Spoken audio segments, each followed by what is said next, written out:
Sabe o que significa não te rales?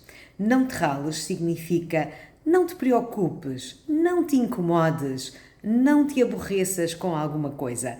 Então, esta expressão muito comum em português para expressar a ideia de não te preocupes.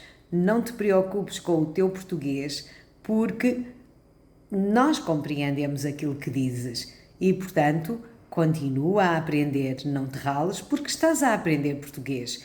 Mas não te esqueças, continua aqui connosco para aprender mais, subscreve o canal, deixa um gosto e partilha com os teus amigos para que não se ralem também.